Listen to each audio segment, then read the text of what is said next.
എന്തോ വരാൻ പോകുന്നെന്ന് എന്റെ മനസ്സ് പറയുന്നു. ഇവിടെ ഇരിക്കുന്ന ലെജിസ്ലേച്ചർ സെക്രട്ടേറിയറ്റിൽ ഒരു സ്റ്റാഫിന് 50,000 രൂപ സാലറി ഉണ്ടെന്ന് സങ്കല്പിക്കാം. With pleasure. ആൾക്ക് 25,000 രൂപ പലചരക്കടയിൽ കൊടുക്കണം ശമ്പളം കിട്ടുമ്പോൾ. പുള്ളി പലചരക്കടയിൽ കൊടുക്കുന്നില്ല, അത് പോക്കറ്റിൽ വെക്കുന്നു. എന്താ ചേട്ടാ പറഞ്ഞ ഒന്നും മനസ്സിലായില്ല, പക്ഷെ കാണിക്കണ്ട. പാല് മേടിച്ച കാശ് കൊടുക്കുന്നില്ല, 1-ാം തീയതി ആകുമ്പോൾ പാലുകാരൻ വരുമ്പോൾ കൊടുത്തില്ല. പത്രക്കാരന്റെ കാശ് കൊടുക്കുന്നില്ല. അതൊന്നും ഇല്ലെങ്കിലും ദാരിദ്ര്യത്തിന് കുറവൊന്നുമില്ലല്ലോ. മനസ്സിലായ? ആർക്കും കൊടുക്കുന്നില്ല. അവൻ ഇച്ചിരി ബഹുമാനം കൂടിയിട്ടുണ്ടല്ലേടാ. എനിക്ക് അവന്മാർ സാറിന് താങ്ങിയത് പോലെ തോന്നിയത്. അല്ല, ബഹുമാനം കൂടിയിട്ടുണ്ട്. എങ്കിൽ കൂടി കാണും. ആ ഇറച്ചിയും മീനും മേടിച്ച സ്ഥലത്ത് അവർക്ക് പോലും പൈസ കൊടുക്കുന്നില്ല.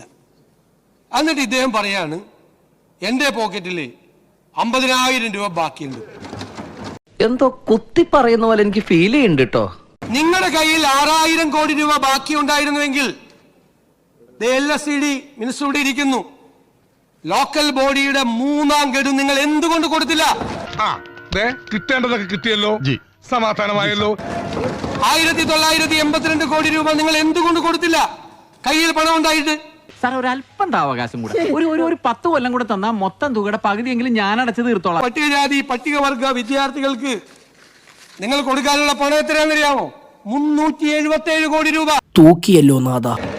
6,000 കോടി രൂപ ബാക്കി ട്രഷറിയിൽ ഉണ്ടായിരുന്നെങ്കിൽ എന്തുകൊണ്ടാണ് ഈ പാവങ്ങൾ കുട്ടികൾക്ക് ഫസ്റ്റ് പ്രയോറിറ്റി ആയിട്ട് കൊടുക്കണ്ടേ? ആ 377 കോടി രൂപ കൊടുത്തോ? കയ്യടി മുഴുവൻ തീർക്കണ്ട. എന്ത് കലക്കണം.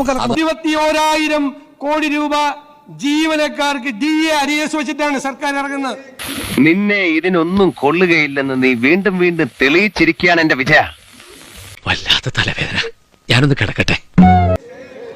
അത് കൊടുത്തില്ലല്ലോ. എന്നാ 6,000 കോടി ബാക്കിയുണ്ട്, ഒരു അരിയസ് കൊടുത്തേക്കാം. തീരുമാനിച്ചില്ലല്ലോ.